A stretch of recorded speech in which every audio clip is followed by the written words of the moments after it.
Can you hear me?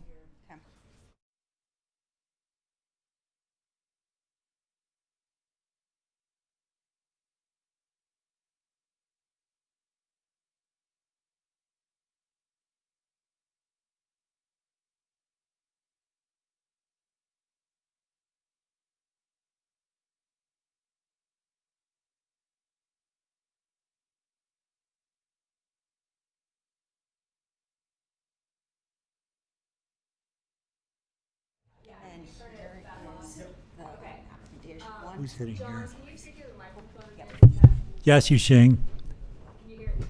Brian, can you hear me? This is John. Can't hear me. Sad. No, you're all. All right. Join. I don't know. They're still working on tech over here. Comma. Karina, I have Here. two handouts right here for you. Oh, perfect. The first is the applicant data sheet. Yep. Second Brian, one, testing audio 1 2 3. if you can The see Zoom the back- meeting says Open Signal Production Services is on mute. Up. I hear you, Brian. Okay. Okay. I heard Brian too. Thanks better. This. Is it working? When you get there, yes. Okay. Okay. Yeah. Okay. Yeah. Cool. This is you, Karina. I That's think. me. Well, maybe.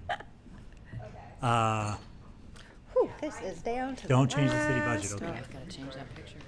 Just joking. You're logged in as me. Don't go try to go into my files. Oh no, that's too little. They need more money. Nah. Move a decimal. Move a comma. Yes, Yuxing. Karina has promised not to change the city budget, so we're gonna know if she did. Yuxing, can you hear me? Can you hear me, Brian and Yuxing? Joel, can you? I don't know which choice is better. Karina, you can decide. What do you mean? Joel, I don't can know. you There's admit two me to options. the Zoom?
Okay, good morning, everyone. Can folks who are online hear me? If you could give me a thumbs up. Awesome. Thank you, Alejandra. Good to see you, Alejandra. Good to see you, Jamie. So glad you could join us virtually. Kathy, good to have you here as well. Okay. So first off, I just want to say welcome and thank you to everyone for joining us today. And also to thank the Oregon Department of Administrative Services for hosting us. Okay, if we can go ahead and share the slideshow, that would be fantastic.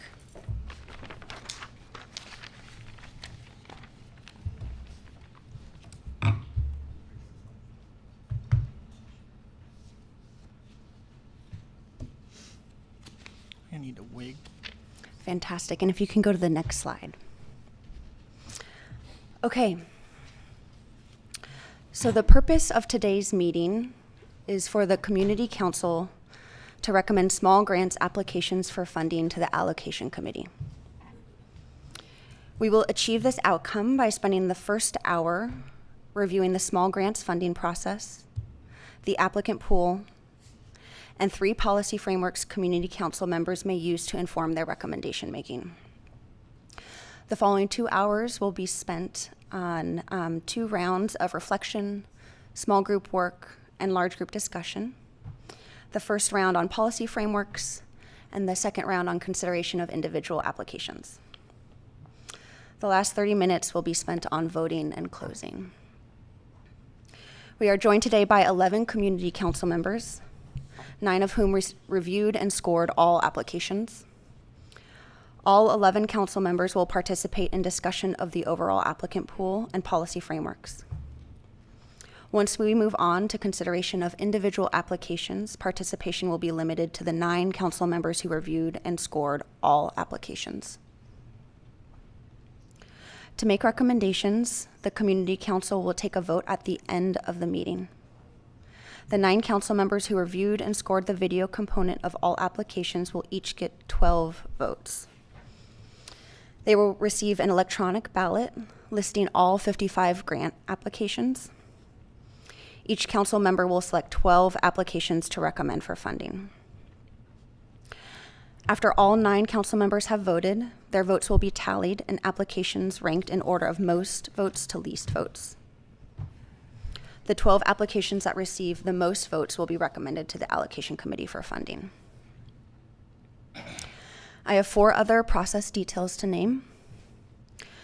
The first is that if 2 or more applications tie for 12th place, staff will create a second ballot listing the tied applications, and the 9 Community Council members will vote again to resolve the tie. If the second vote results in another tie, staff will make the final decision between the tied applications after today's meeting, taking into account the Community Council's deliberations. Thank you.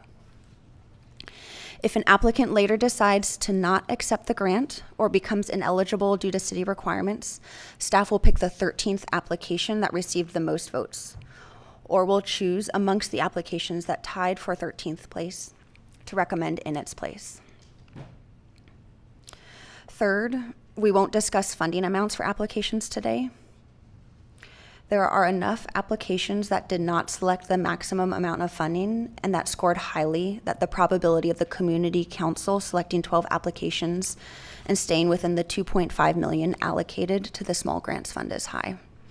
And staff can do any technical adjustments on the back end as needed.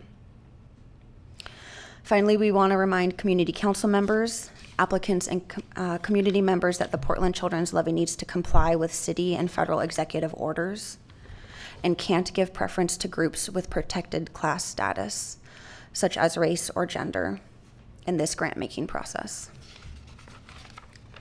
They're talking about having a hard time hearing you. Does anyone have any questions about voting or today's meeting process before we move on? Thank you. Okay, I don't see any questions in the room. I'm just going to look virtually. Okay. So if we can go ahead, oh wait, hang on. So there's going to be 2 10-minute breaks today. The first around 10:25 and the second around 12:15. This is a long and dense meeting, so please stand up, stretch, and go to the bathroom and grab more food and water as needed. Okay, next slide. So the visual on this slide outlines the small grants funding process. The top light blue bar describes actions that applicants take. The middle orange bar describes actions that the allocation committee, community council, and city council take. The bottom blue bar describes actions that staff take, and the green arrow highlights where we are in the process. The Small Grants Fund received 55 applications last fall. This past December and January, PCL staff and community council members reviewed and scored all applications, which include both a written component and a 5-minute video component. Next slide, please. 3 staff scored the application's written component, and 9 of 12 community council members scored the video component. An application's total score is the sum of the average written score and median video score. It is better to use the median instead of the average when there are outliers in a data set. In staff's experience working with volunteer reviewers, there are often outliers present. This method accounts for that. In preparation for today's meeting, staff analyzed applicant data, prepared 3 different policy frameworks to support community council member recommendation making, and met with small groups of council members last week. Today's funding recommendations will be sent to the allocation committee and applicants by March 3rd, including staff's work on recommended funding amounts and analysis on the selected pool of applicants, including program areas and funding priorities. Applicants will have 2 weeks to submit written testimony. The allocation committee will have 4 weeks to review recommendations and over 2 weeks to review written testimony. The allocation committee will meet on April 7th to make funding decisions, after which staff will bring the funding decisions to City Council for final approval or remand in April and May. Under this timeline, staff hopes to begin grant negotiations with small grants recipients in mid-May and June, with grants beginning July 1st of 2026. Go ahead, Kamala. I'm curious if the applicant testimony is for anyone who applied, or is the applicant testimony for folks who get a heads up that they received a recommendation for funding? All applicants have the ability to submit testimony regardless of whether or not they were recommended. Any other questions from the community council before we move on? Okay, I'll go ahead and pass it over to Meg. She's going to present an overview of the 55 applications to the Small Grants Fund. All right, this slide shows the 6 PCL program areas and the total funding requested by small grants applicants overall and in each program area. The Children's Levy has $2.5 million to grant over 3 years for the small grants. This is a slight increase compared to what we had originally planned.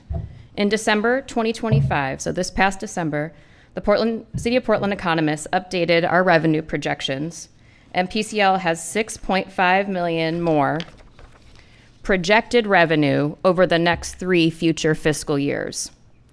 The allocation committee voted unanimously to add $1 million from that 6.5 to the small grants, bringing the total to $2.5 million over 3 years for fiscal years 27, 28, and 29.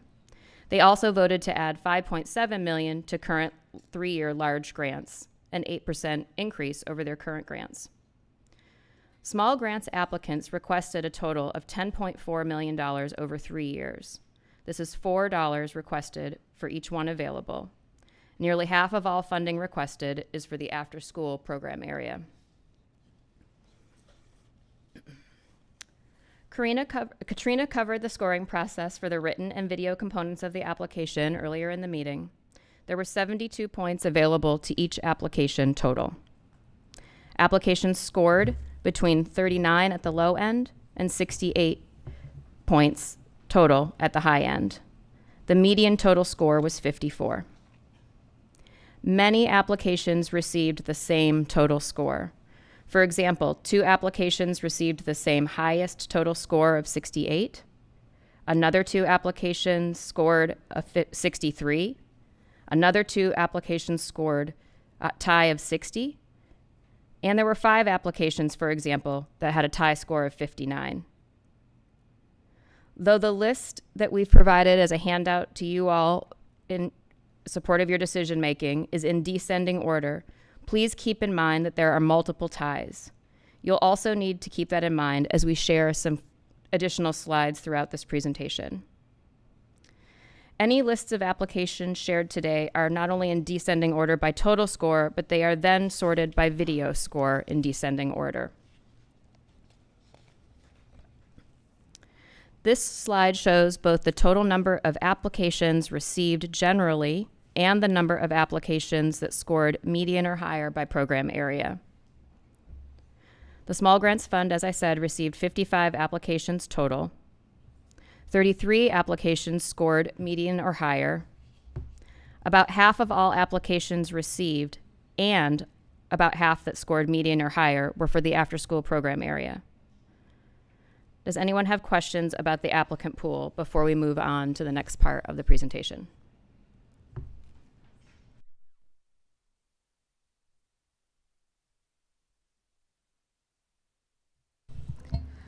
All right, I don't see any questions in the chat or in here. So I'll go ahead and move on to the next slide. Okay. There we go. At this point in the meeting, staff are going to walk you through 3 policy frameworks that to facilitate your recommendation making process. Each framework has 15 applications that fulfill specific criteria.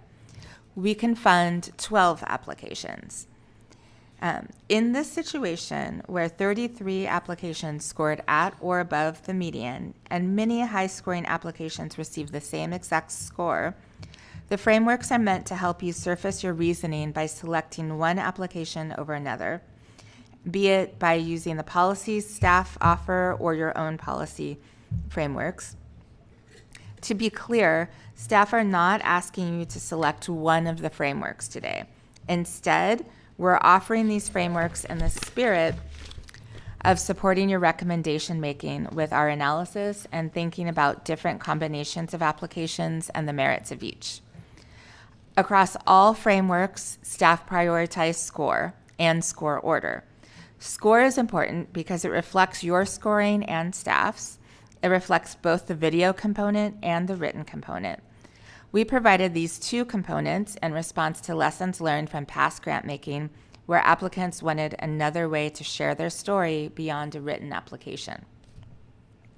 For the 2 frameworks that don't solely follow score order, staff use factors such as PCL program areas, community engagement priorities, video score as a way to lift up community voice where applications had similar characteristics or the same total score, and trying to create differentiation among the highest scoring applications between the 3 frameworks. Each of the 3 frameworks contains 15 applications for your consideration, given that there were several ties, though you will ultimately need to select only 12 applications to recommend for funding. Okay, next slide. Okay, so the 3 policy frameworks are as follows: score order, after school focus, and balancing across program areas and funding priorities. We chose these 3 for the following reasons. Score order, using only score is a typical approach in grant making or funding processes. After school focus, this program area had the greatest number of applications overall, and most applications scored at or above median. This trend is consistent with historic patterns at PCL, likely because there are minimal other resources for after-school programming. And then balancing by program area and funding priority. PCL has multiple program areas and funding priorities. As a reminder, funding priorities are the types of services Portlanders prioritized in the Children's Levy's community engagement. Staff wanted to offer a framework that meets a range of needs and provides a variety of opportunities across the age spectrum that PCL serves. including across community engagement priorities. Okay, you can go to the next slide.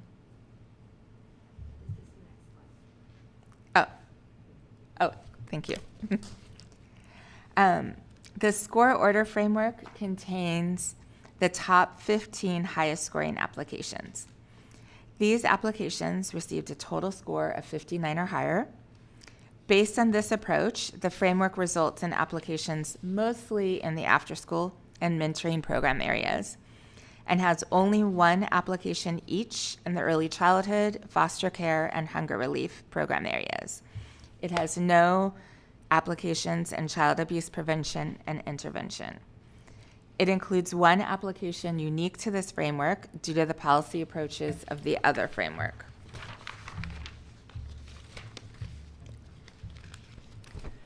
This slide lists applications in this framework in descending score order. The actual score is not shown on the slide. The numbered order on the slide shows how applications have a tie in the total score. For example, you see 2 applications have the top score. So there's 2 number 1s, they're tying for top, 2 number 5s, etc. The capital letter abbreviations after the applicant name indicate the program area of the applications. So for example, for the first 2 applications, they are foster care, which is FC, and hunger relief, which is HR. After school is AS, mentoring is M, early childhood is EC, and eventually you'll see a child abuse prevention intervention one, and that is CAPI, C-A-P-I. You can go to the next slide. The after-school framework includes applications that scored 55 or higher. As a reminder, 54 was the median score across all applications. It focuses on the top community engagement priority in the after-school program area. Community engagement prioritizes programs that offer arts, sports, recreation, and/or science and technology. This framework focuses on applications that propose sports and recreation activities because those are minimal part of PCL's current after-school large grants. There are 4 applications unique to this framework, and they were included because they address top community engagement priorities for youth in after-school or mentoring, which are after-school programs that offer arts, sports, recreation, STEM, and mentoring programs that help youth ages 14 to 24 to prepare for and plan for college and career. Or they have a higher video score than applications with a similar score, addressing the same program area or funding priority. This framework includes 1 hunger relief application and 1 foster care application, but no applications in early childhood or in child abuse prevention and intervention. Okay. This slide lists applications in the after-school framework in descending order. As a reminder, the actual score is not shown on the slide. The numbered order on the slide shows how applications have a tie in total score.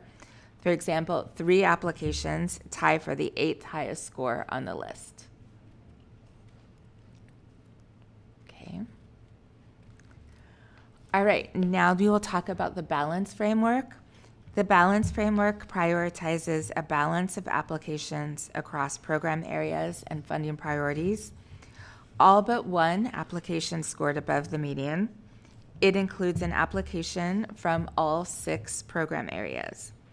There are 6 applications unique to this framework, and they were included because they offer hunger relief programs that address the top 2 community engagement priorities, which are community-based food pantries and food delivery, both of which provide food directly to people.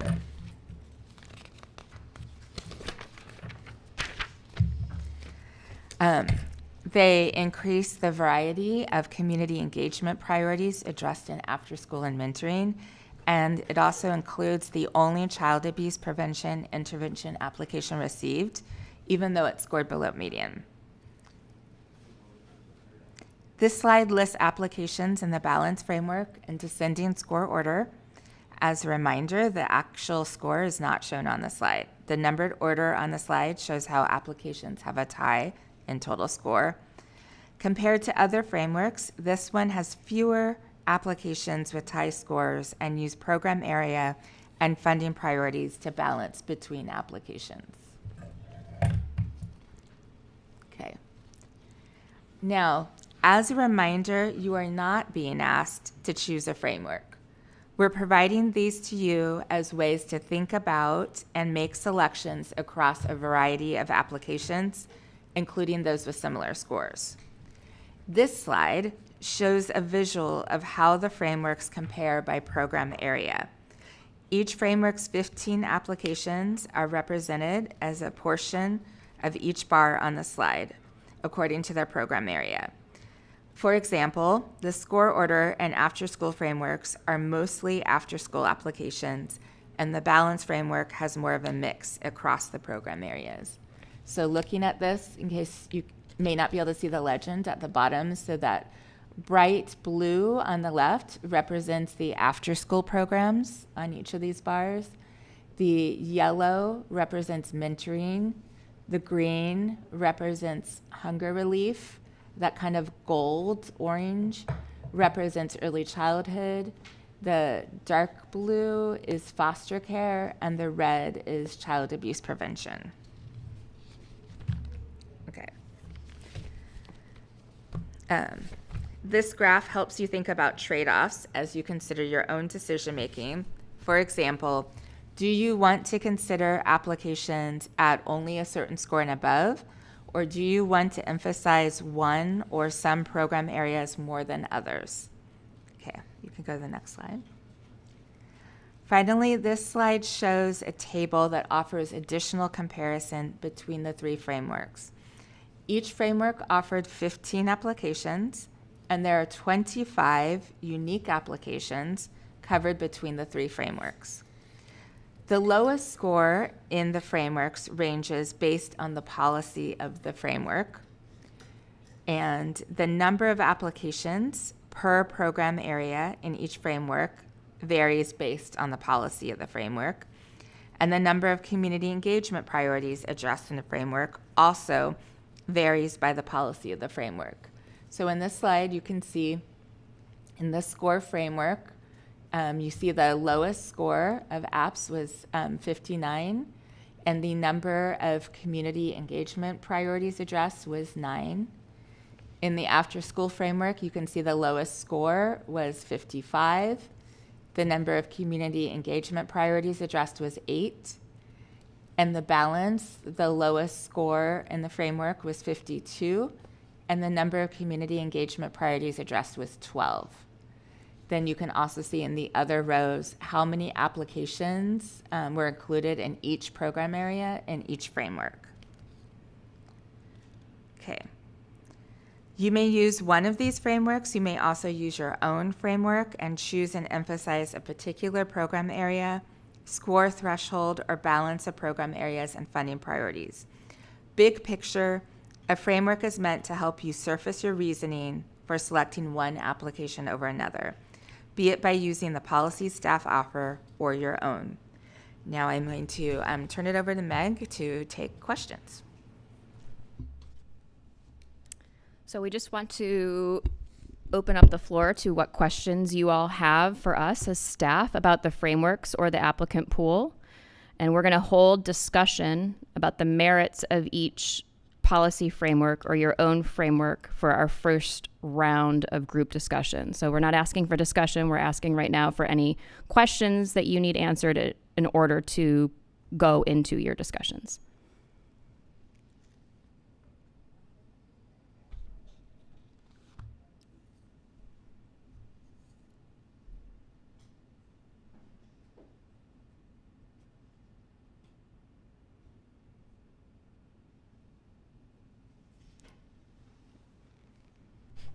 I'm just looking around the room and I'm seeing sort of nods that they don't have questions, and I'm watching the screen and seeing sort of nods and folks looking satisfied. I just want to give one more minute here to any possible questions.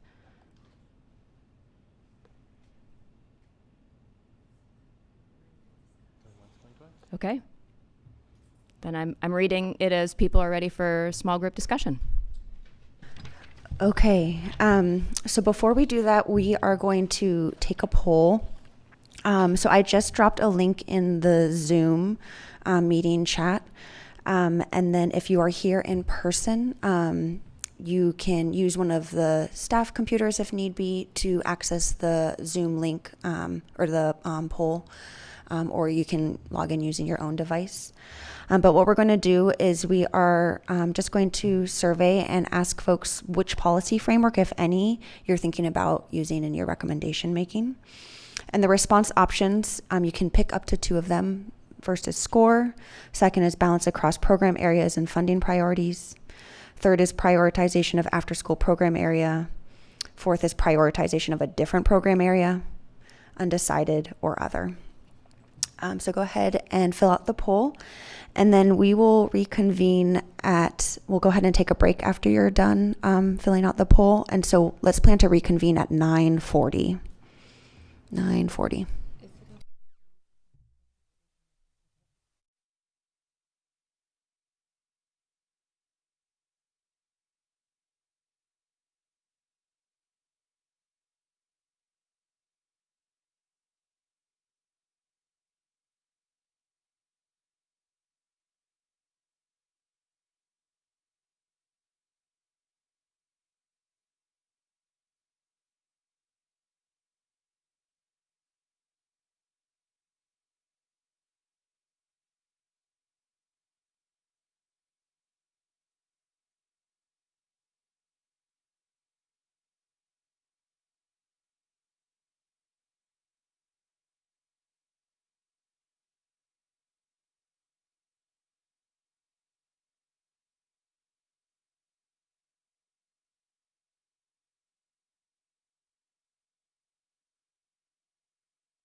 So if you are joining us virtually, if you could give me a thumbs up or turn your camera on, so that way we know you're back.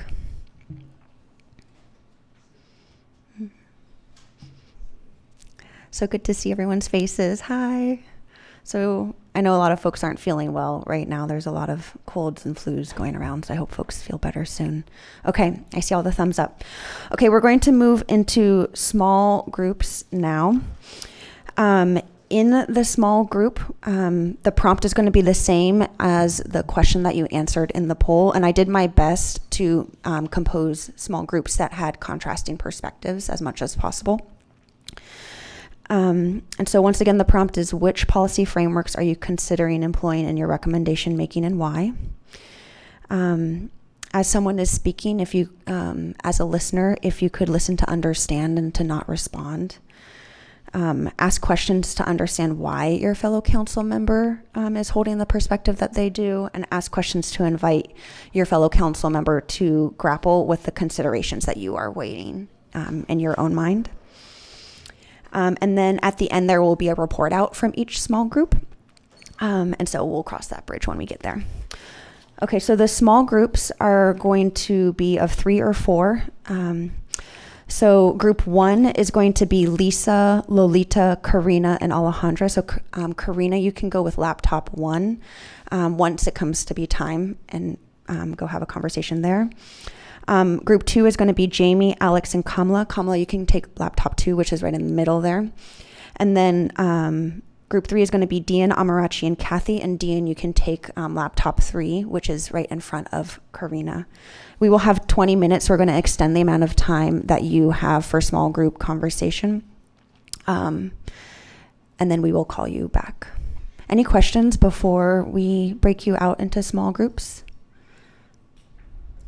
And Alejandra, I see that you have your hand raised. I wasn't quite sure if you had a question from before break that you wanted to ask staff before we broke out into small groups.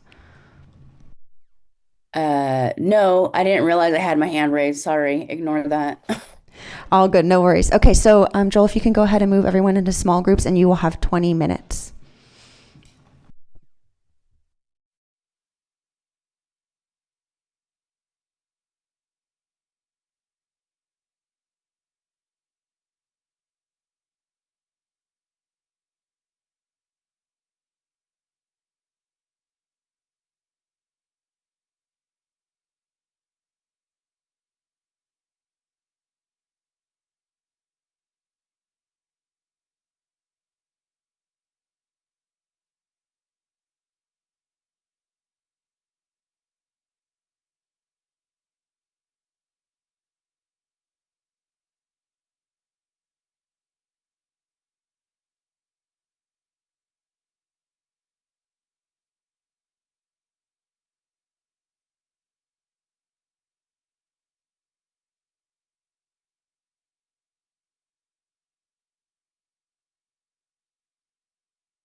Welcome back, everybody.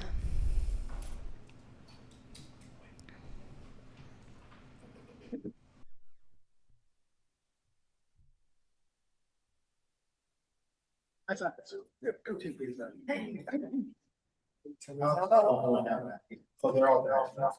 hold on, we gotta turn this sound up.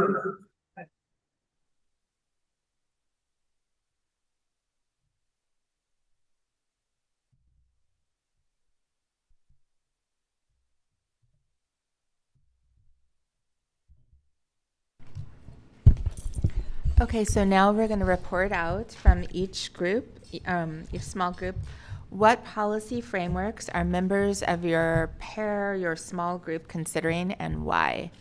So I think we'll just start with group 1. Do you want to tell us which policy frameworks you all are considering and why?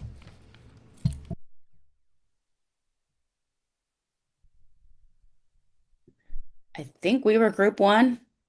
Yeah, that's correct, Alejandra. Okay. All right. So we jump in anybody else, but I think we agreed of the 2 frameworks, the one that had the balance and also this by score. So the combination of those 2. And the reasoning why was because we felt like it gave us the most objectivity because of the scoring, and also because so many of the programs had an after school focus, but they also encompassed other areas, the after school programs, and the biggest chunk in the balance framework also came from after school programs. Does anybody else want to add? Did I miss anything for our group? That sounds really good, Alejandra. That's a great summary of what we discussed. Thank you. Okay, and what about group 2? Our group was aligned around keeping score as the primary framework. One member liked the idea of being responsive to the need around after school, so was holding space for that as a framework for our secondary framework. Another member wanted to see more hunger relief represented in the top 12 that are selected. And so we did have a good discussion around maybe there's a way to bring in both, where we could, maybe those 5 that tied, potentially there's a way to integrate some more hunger relief toward that end. Did that, anyone else want to add anything from our group?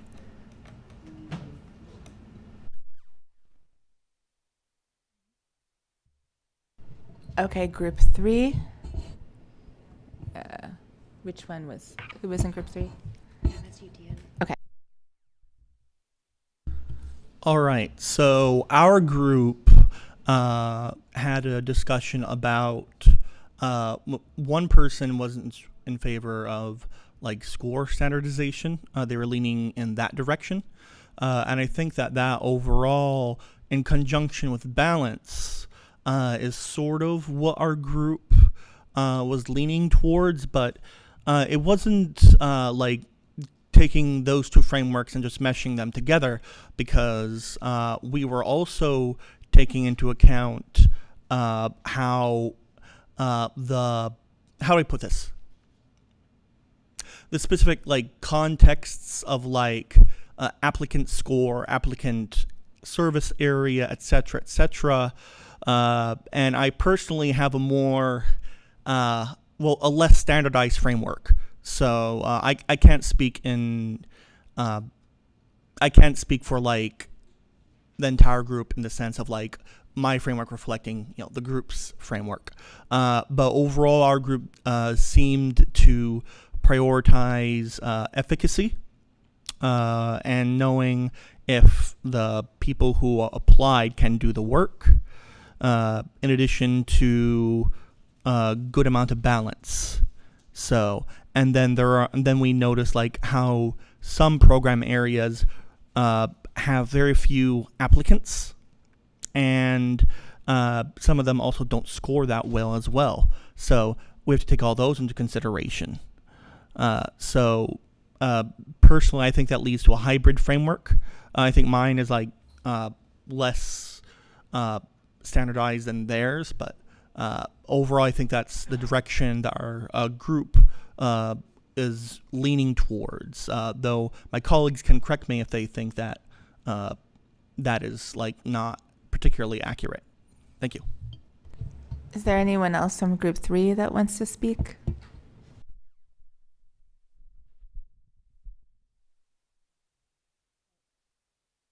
The or Amarachi?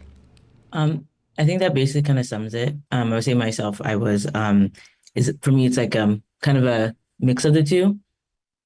I would say I prioritize predominantly like kind of the scoring framework, but also in some cases, especially when there's like a tie, also considering like program area representation.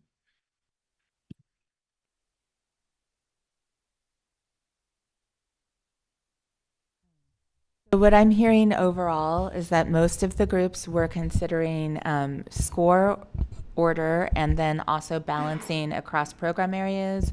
Although it sounds like there was a lot of discussion about like maybe if there were some program or areas to emphasize more or lift up in different ways. Does that kind of seem accurate and capture it?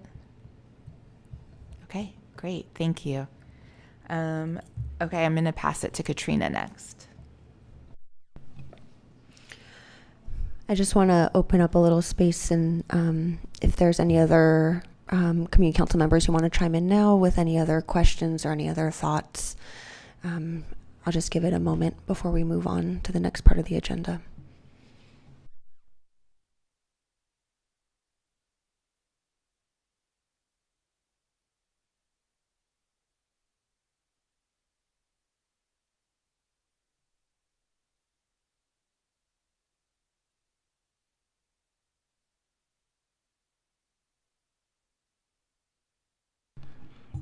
Okay, so we're going to move on to considering applications. This will be round 2. And so we'll start off with some solo reflection. You'll have 10 minutes for this. And so the prompt for this solo reflection is to note which 12 applications you are considering recommending and why. And also to write out any questions that you have that would help you in your recommendation making. And then once we come back from solo reflection, I'll put you into different small groups to talk about those prompts before we move back to large group discussion. So let's reconvene at 10:25. Actually, I'll just give you a couple of extra minutes. So 10:25. And the prompt is, which 12 applications are you considering recommending and why?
Okay, so we're going to go ahead and start to transition into small group work.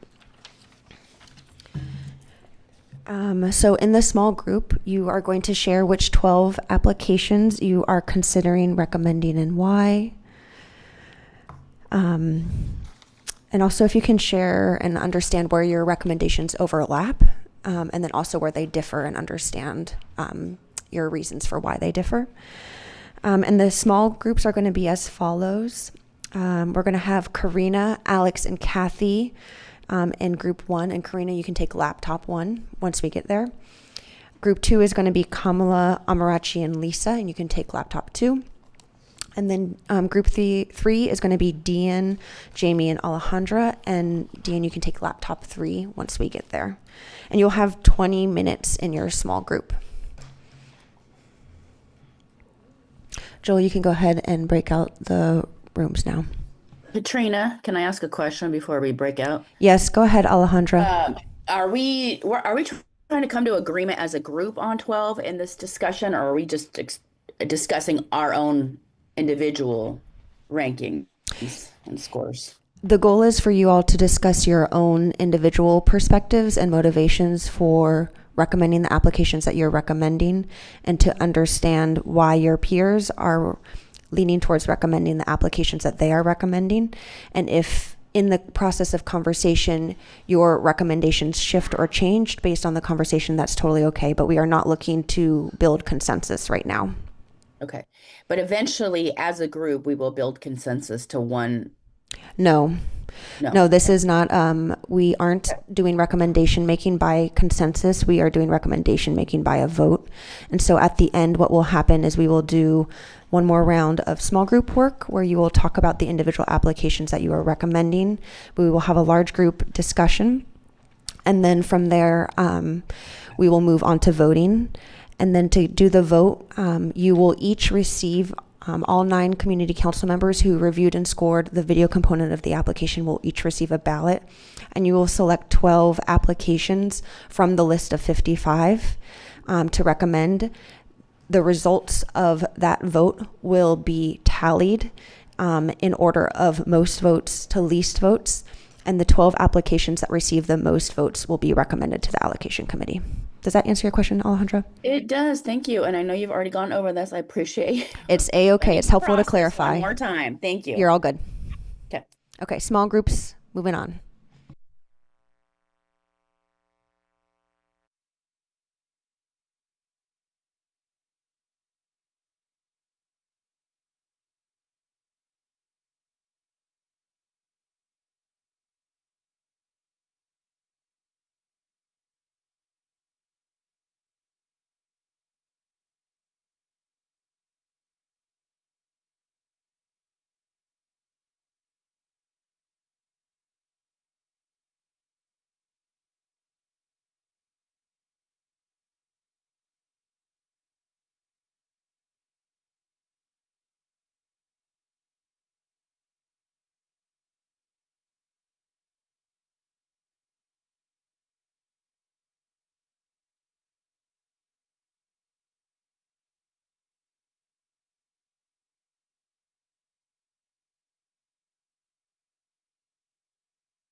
Oh no, we got cut off.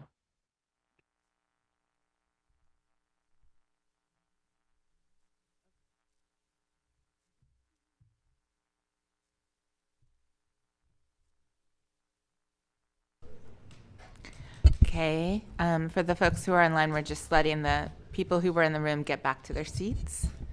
We're all seated now. So we're going to go ahead and have a report out from the small groups. And let's see. Oh, wait, did I lose my? No, here we go. Yeah. So what are the policy considerations you are using to identify the applications that you're interested in, such as program area, funding priorities, or others? So this is a chance for us to all discuss that openly after we have the report out from each group. So I'm going to start with group 1, which had Karina and Alex. I think Kathy was not participating. I think it was just Karina and Alex this time. So can you tell us what your policy considerations were and just report back from your groups?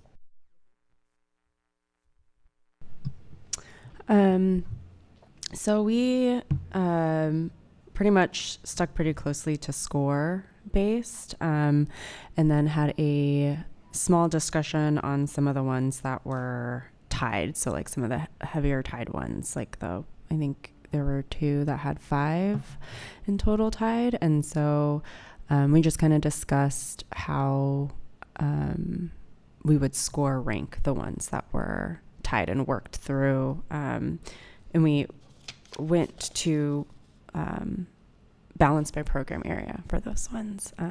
Yeah. So for the ties, you were looking at program areas that's how you were breaking it. You were leaning towards balancing across program areas or certain program areas?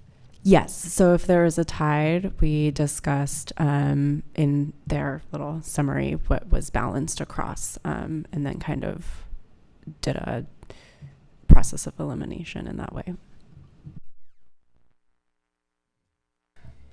All right. What about the second group, which is Kamla, Amarachi, and Lisa? So for ours, we did basically for all the way for the scores for the applications that scored up till 15, the score of 59, where there's a bunch of ties. We just did like kind of score order is how we, for the most part, selected, and then from there, where there's the ties, we all looked at the program areas and saw what needed more representation and what we felt was lacking. We all had different, opinions on that part, but that's generally how we voted. Yeah. Until we got to 59, we just did like kind of by score order. And then group 3 was Dian, Jamie, and Alejandra. We had 6 applications that we were in alignment with, and then after that it was pretty chaotic in terms of where we were landing. So not in a bad way, just very different, maybe a hybridization of what we were looking at. There was some discussion on like specific applications that offered something that was really unique compared to the rest of the applications. So they were not necessarily the highest scoring, but they fit into a few different, or like 2 out of the 3 frameworks. But there were, and we also discussed a little bit about written score versus video score of what that looks like. But the 6 that we did have in alignment weren't necessarily all at the top either. They were kind of throughout 1 through 12. So yeah, pretty different. Dian, you have a question? Go ahead. Yeah, well, this is more like a small comment addition. In my opinion, I think that showed like our group was, for lack of a better term, the most individualistic in our approaches and the most technocratic for in the sense not of like in sense of like focus on competency. Well, that's poor phrasing, but like rather a sense of like what specific niches each thing fills. So like really looking at it from a manager administrator point of view of like, oh, we need this, oh, we need this, stuff like that. I think that made for a rather unique group. So I think what I'm hearing you say is that as you were thinking through these things, you were looking at maybe disparities that they were addressing in the community or in the overall balance of the levy. Yeah, like specific program areas, specific things that aren't as touched that much, and specific things that look like they would be the best fit, et cetera, et cetera.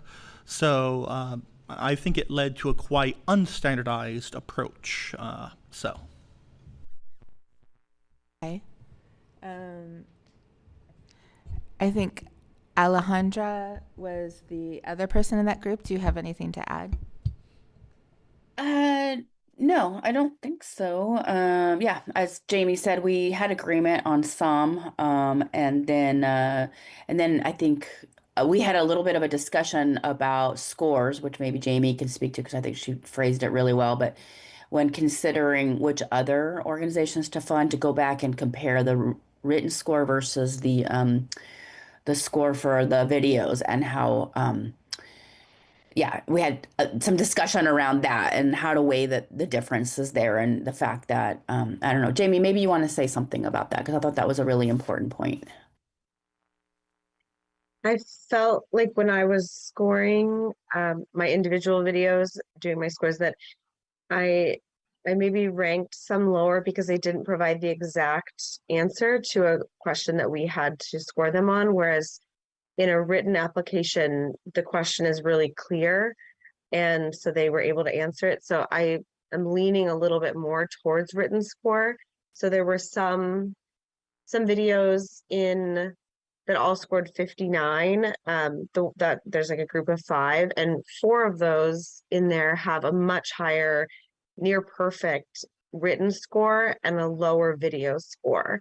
So it maybe says they didn't score as high on the video for, maybe, yeah, unclear reasons. But overall, I'm just thinking if it's a really clear question, they could answer it really clearly, and the people scoring might have a easier time. Well, I don't know if easier is the right word, but a clearer time addressing. They answer the question. Is it? Maybe I don't know where I'm totally going with that, but I just leaned a little bit more towards written scores. Yeah, we are nerds. Thank you, Jamie. Okay, so we've had all of the groups report out. We do have the next step after this is to go to a break and then to voting. Before that, we do have a little bit of time. If you all have questions for each other or additional comments to the large group that you want to offer up.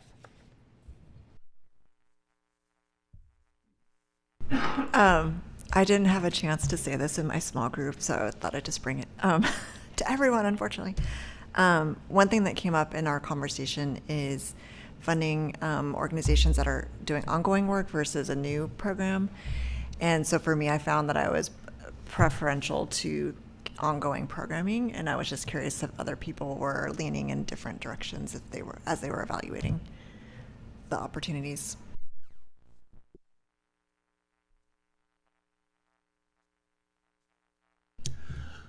I think the one thing that interested me is I think that there is quite a bit of differentiation in the scores that I gave them versus the ones that ultimately I settled on.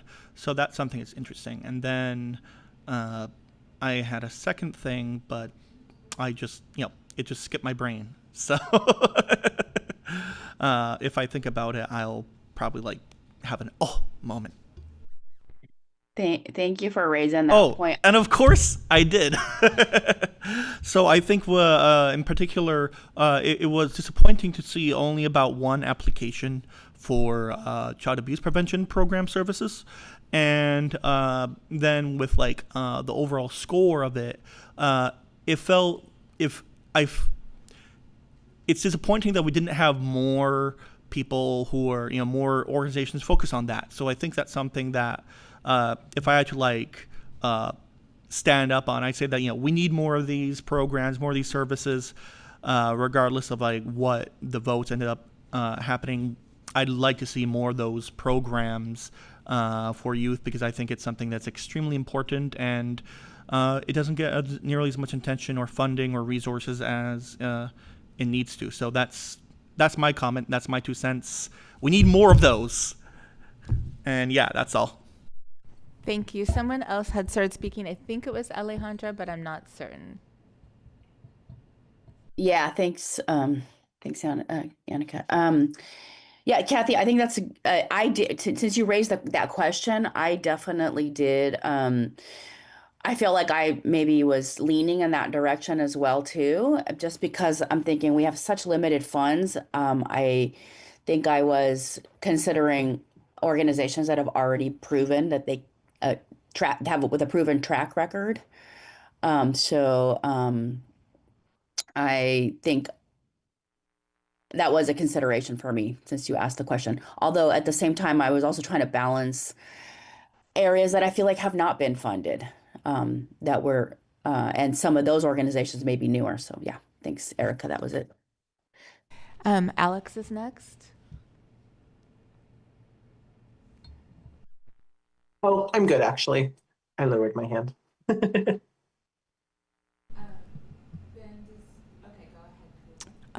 I was actually wondering if I think it sounds like I might have been the only one that did this. I talked with Alex in our small group about this, but I broke ties.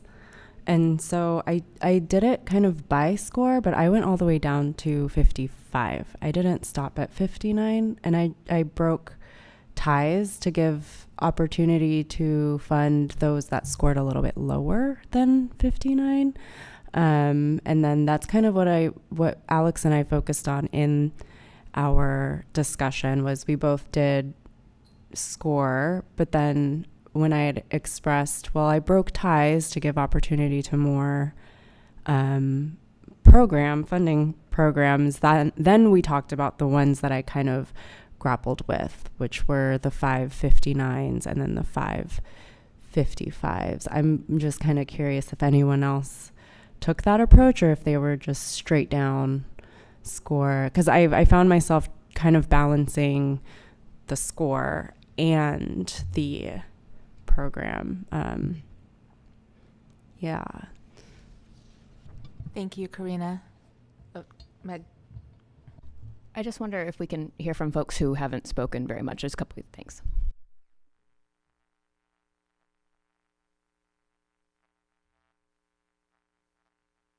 This is Alex. I did that a little bit. I think I didn't start breaking ties up at the top of the scores, but I did pull a few from that kind of last group of 5 or so programs that all scored the same, and pulled up a couple of other programs from a little lower down the list that were serving like a specific niche or were doing something very unique that wasn't quite addressed within the score order framework, which is what I was kind of trying to hew closely to. But I think because of the nature of like the score order framework, there were a few programs that scored just a little lower, a couple of points lower than that 12 organization cutoff. Just their services were unique. The issue that they were addressing in community wasn't addressed anywhere else in the span. So I did kind of utilize the same tactic, just not across the board, just mostly in kind of those last like lower scoring few in the 12. Thank you, Alex. Is there anyone else, especially? Oh, Lisa does have her hand up now. Okay, go ahead, Lisa.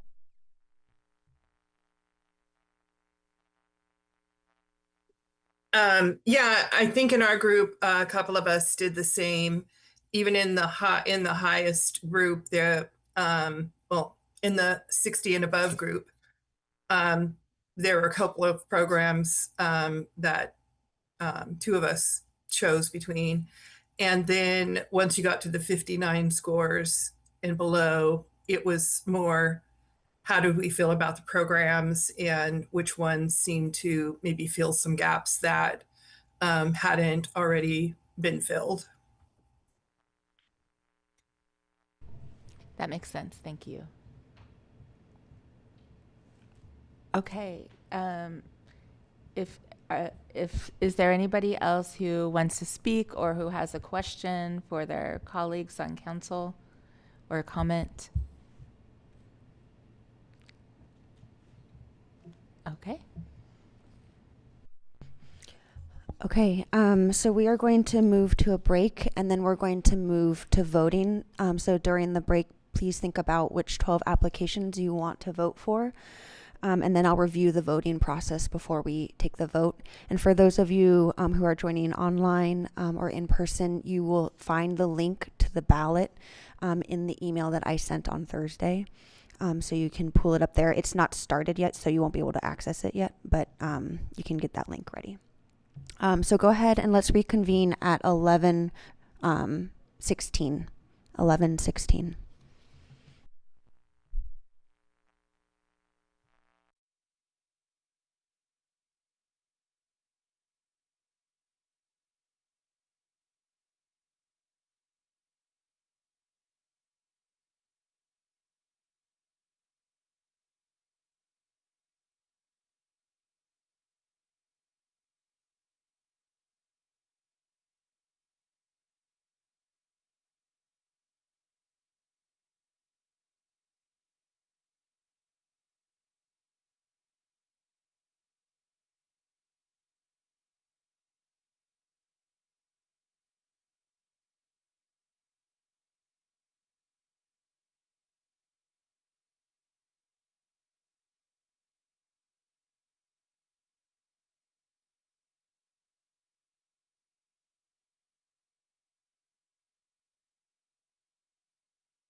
Okay, welcome back, everyone.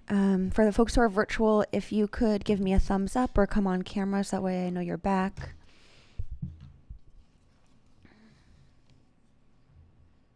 Good to see you, Kathy. Good to see you, Amarachi. Jamie. A lot of thumbs. Okay.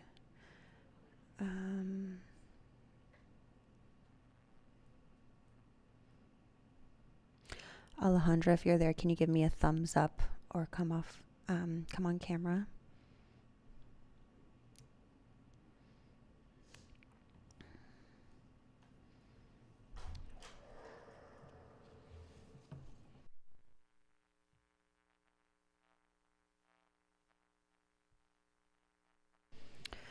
I'll just give it a minute until Alejandra's back. I want to make sure everyone's present as I review the voting process.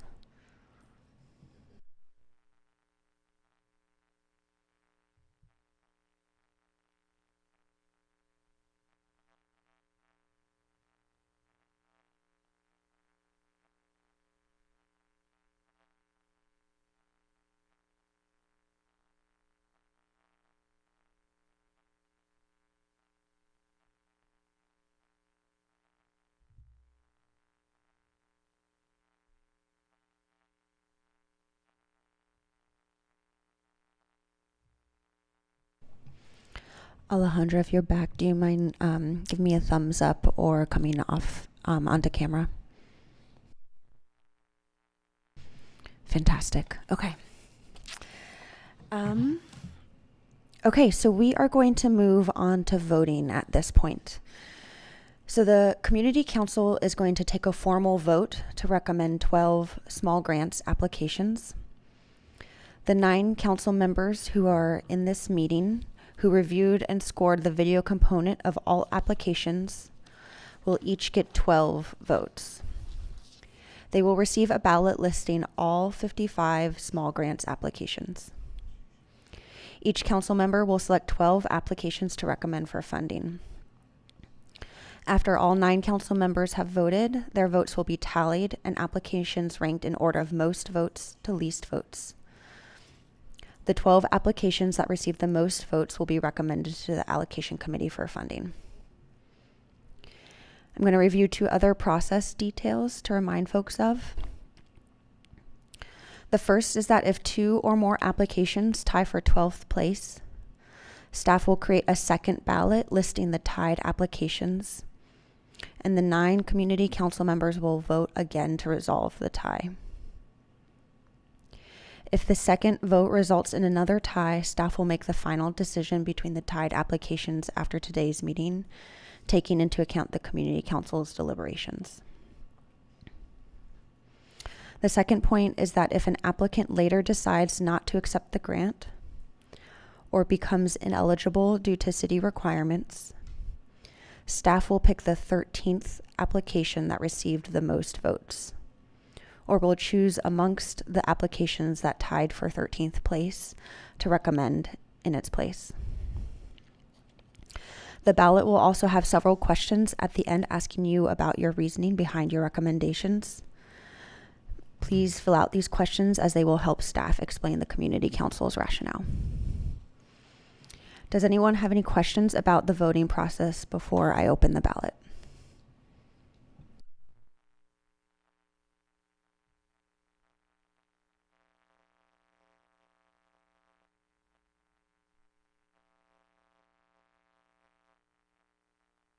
Okay, so go ahead and give me a moment. I'm going to open the ballot. I'll let you know once it's open.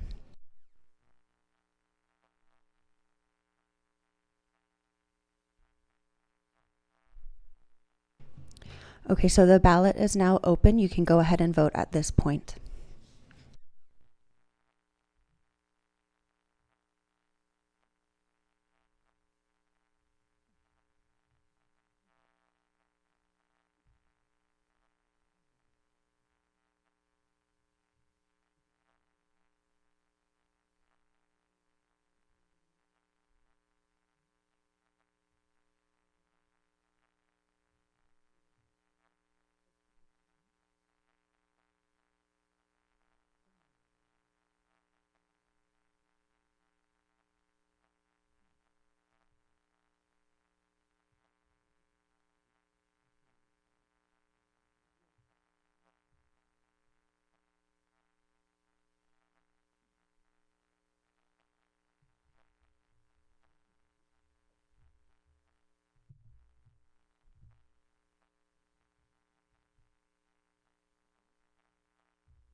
Okay, I'm going to go ahead. We have the results of the vote.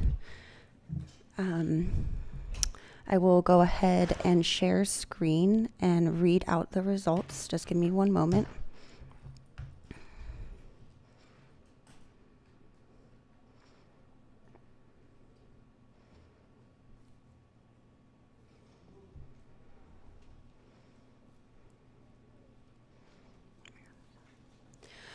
Okay, so one thing to keep in mind when you are reviewing these scores is that the bars to the right are not in alignment with the name of the organization on the left.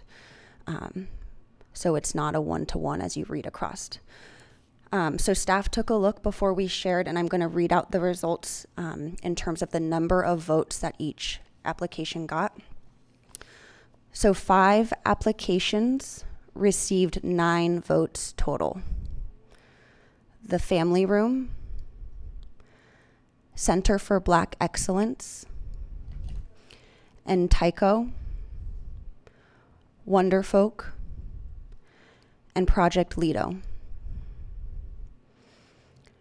2 applications received 8 votes. That's Kindness Farm and Active Children Portland. 1 application received 7 votes. That's Somali Empowerment Circle. 2 applications received 6 votes. That's African Refugee Immigrant Organization and Word is Bond. 1 application received 5 votes. That's We Belong. And then 3 applications tied for 12th place, and they received 4 votes each. People of Color, Love is Stronger GV, and Grow Portland. So I'll read the results again.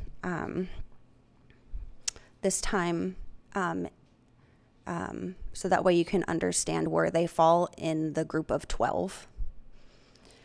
So we have 5 applications: the Family Room, Center for Black Excellence, and Tyco, Wonderfolk, and Project Lido that tied for first. We have 2 applications, Kindness Farm and Active Children, that came next. 1 application, Somali Empowerment Circle. 2 more applications, African Refugee Immigrant Organization and Word is Bond. We Belong placed 11th, and then 3 applications placed for 12th. People of Color, Love is Stronger GV, and Grow Portland.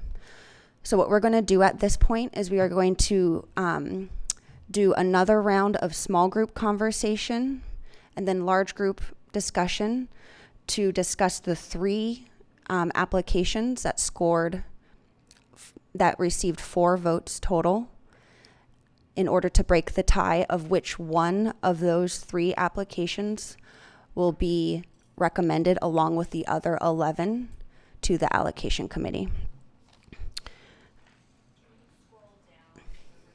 Yes, and I can scroll down so folks can see the remainder of the results.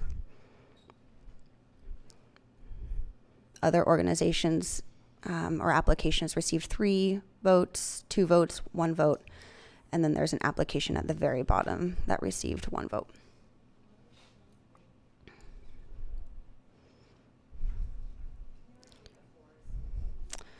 Yes, Karina, do you mind asking your question into the mic? Could you repeat the 4s again one more time? Yes, so 3 applications received 4 votes each, and these are the 3 that we will be breaking the tie on. People of Color, Outdoors, Love is Stronger GV, and Grow Portland. Does anyone have any questions about the process? So we're going to do small group work, and then we'll do large group discussion, and then we'll do another vote with just those 3 applications to break the tie. And you'll get one vote for that process. Okay, so give me a moment to figure out the small groups. I'll probably take about 2 minutes. So if you need to go to the bathroom or get some water, go ahead and do that now. And then we will move into small groups in just a moment.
Thank you all for your patience. I appreciate it.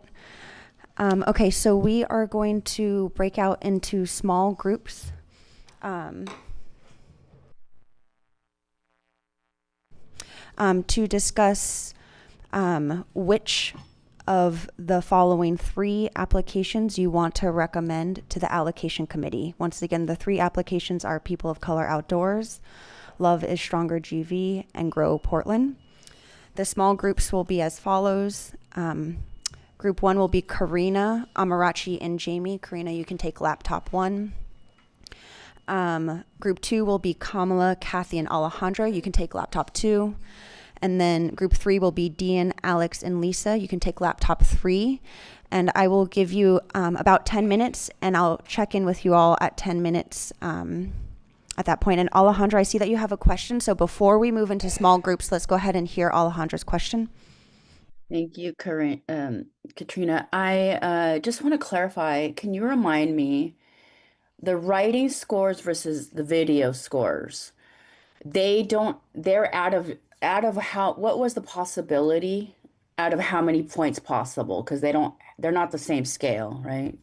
Correct. The total possible points on the written application was 48. There were more questions to answer with finer grains of detail, so to speak, on the written application compared to the video application.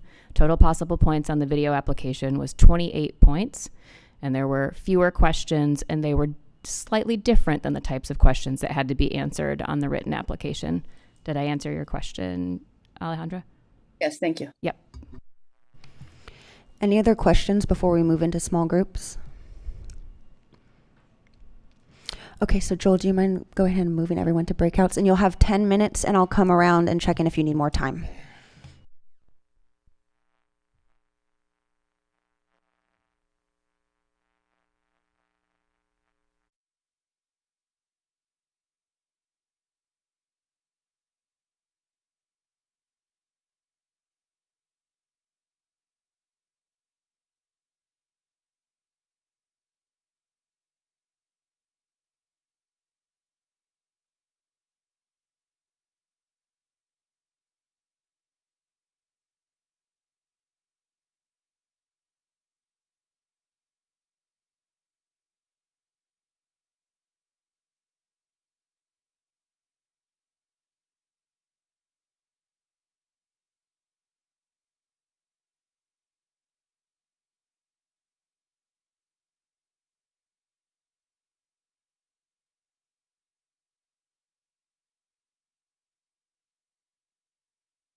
Welcome back, everybody.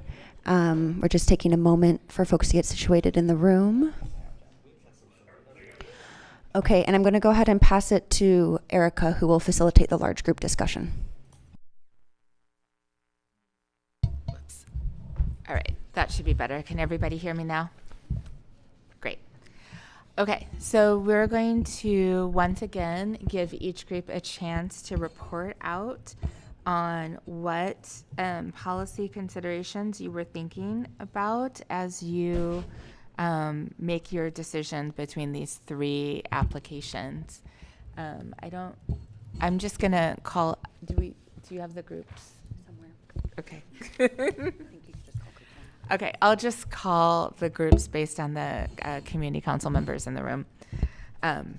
And so after you all have a chance to report out, we can ask any questions, and then we'll go into your next vote. And Katrina will, she'll open up the ballot again. So I'm going to start with Karina's group. Can you all tell us about what considerations you were thinking about in your group?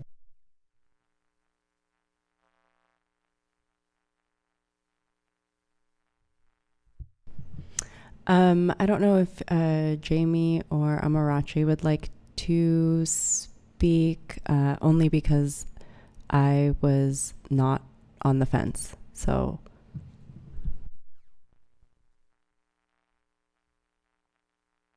I was considering feedback from my previous small group session, some of the points that were brought up there, and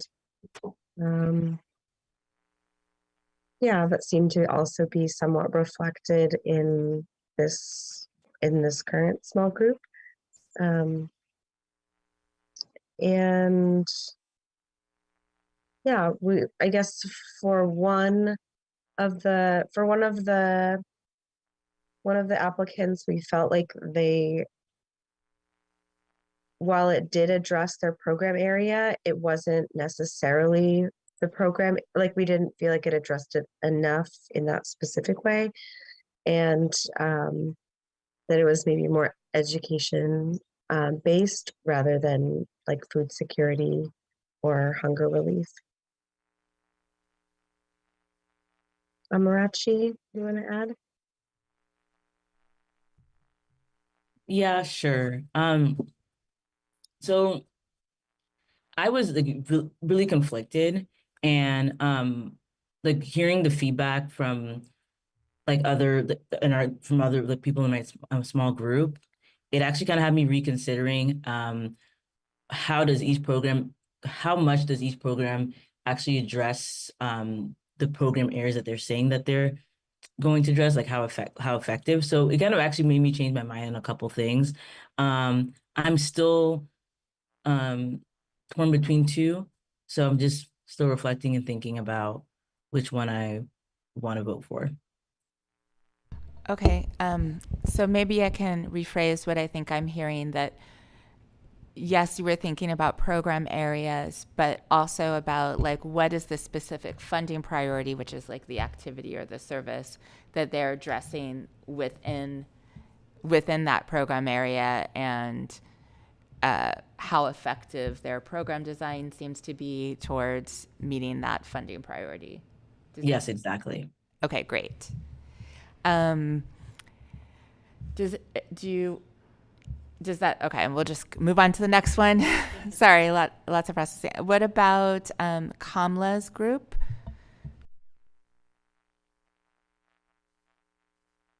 I can start us off. We all voted for this. We all voted for the same priority, and we left our conversation still wanting that same priority. But we did discuss that another applicant was hitting on a population and an issue that we didn't see represented in others. So we thought, well, if the majority, there's not a bad choice really at the end of the day, but if the majority wanted to go in a different direction, we would of course support that. So anything else to offer from my...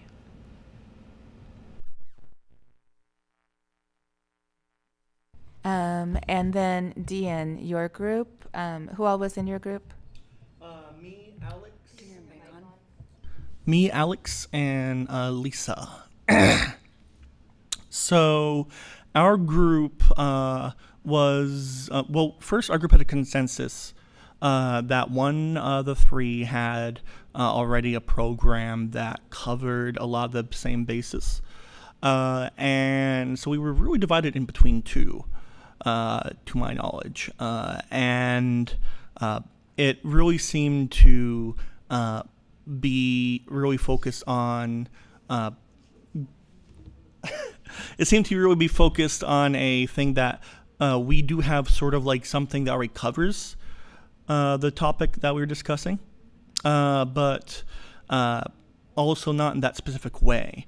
And there were also feelings about like how that topic was handled that specific way. You know, that program area, that specific program, versus one that was not represented.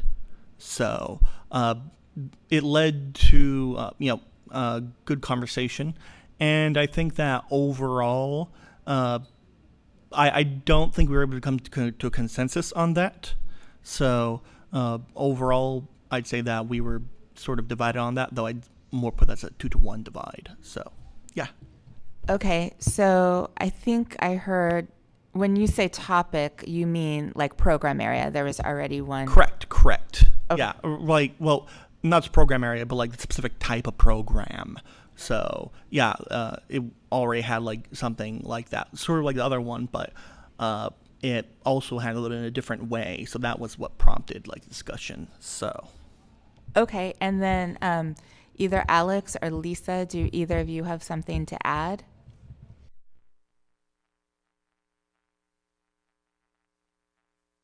I think Dan mostly covered it. I think the only thing I will add is we also, just talked a bit about like, decision-making framework and like, kind of parsing through how we were gonna make that decision and what factors we were taking into account. I think some people were favoring like looking at score, some people were favoring looking at like type of program or like population served. So, we just were kind of processing through, how to make that decision generally. Okay.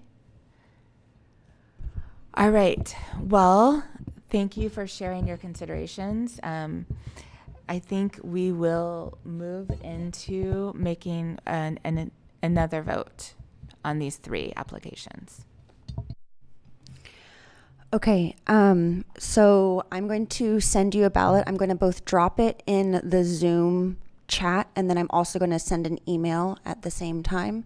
So just give me a moment to do that. And the ballot is going to look exactly the same as the last ballot that you used, except in this case, you are only going to select one application, and there's only the three organizations that are available, that are up for consideration that will be listed. So there are 3 applications listed instead of 55. And so the 3 that are up are People of Color Outdoors, Love is Stronger GV, and Grow Portland. I am dropping the ballot in the chat right now, and I am sending it to y'all's emails as well right now. So go ahead and you can vote. And if you have any questions, let me know.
Okay, so I'm going to go ahead and share the results of the vote. Just give me a moment. I will share my screen.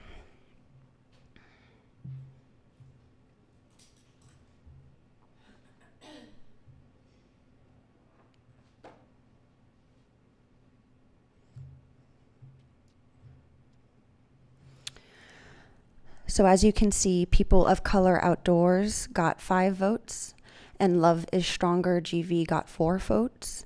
So People of Color Outdoors will be moving forward with the other 11 applications to be recommended to the allocation committee for funding. So in total, the 12 applications, I will go back to the other screen to share. The 12 applications that the Community Council is recommending to the Allocation Committee for funding are as follows. The Family Room, Center for Black Excellence, Entico, Wonderfolk, Project Lido, Kindness Farm, Active Children Portland, Somali Empowerment Circle, African Refugee Immigrant Organization, Word is Bond, We Belong, and People of Color Outdoors.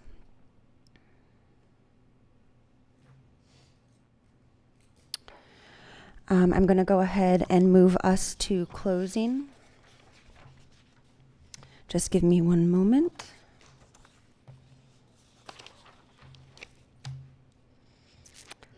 Okay, share screen, the PowerPoint,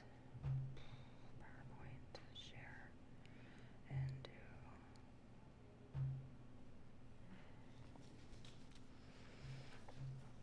If you could show the PowerPoint slide, thank you so much. If you could show that on the broadcast, thank you.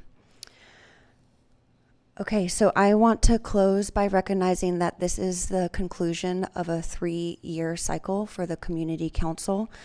So we have 6 Community Council members who are stepping off, given that it is the end of their term and they've decided not to renew it. Lene stepped off last September, and today is the last meeting for Alex, Amarachi, Kathy, Jamie, and Lisa, all of whom are here today. As inaugural members of the Community Council, they laid the foundation for ongoing community input into the Portland Children's Levy policies and processes. And we just want to extend our heartfelt gratitude to you. We could not do our work as well as we do without you. Thank you for advising staff and the allocation committee on complex policy and process questions of how to make our grant making as accessible, responsive, and equitable as possible. On that note, I just want to name that we're recruiting 8 community council members for this body, 6 to fill vacating seats and 2 to serve as alternates. My last update was that we'd received 18 applications. If you know someone who you think would be a great fit, please do send them my way. Encourage folks to apply. I'm hosting a final information session this Thursday from 5 to 6 p.m. The registration is on PCL's website. And then the closing date for the position is next Monday, March 2nd. So get your application in. Final call. If you have any questions or know someone who's interested, please reach out to me. My email is Katrina, Katrina, Peterson, Peterson, @portlandoregon.gov. And you can also find my information on PCL's website. We are hoping to reconvene the Community Council sometime this summer, so long as there aren't any unexpected hurdles in the recruitment and appointment process. If this is your last meeting, I will be in touch to conduct an off-boarding interview in April. Before you leave, if you could fill out a meeting evaluation, there's some on the table here in person, and it's also in the email that I sent last Thursday. There's also a stipend invoice available for you. I've either emailed it to you or I've given you a copy in person. And then if I haven't emailed you the stipend invoice, I will follow up with you after this meeting to email it to you. And make sure to give me both before you depart today. Thank you all so much for your time. We appreciate it. Thank you. Thank you. Thanks, all. Great work. Thank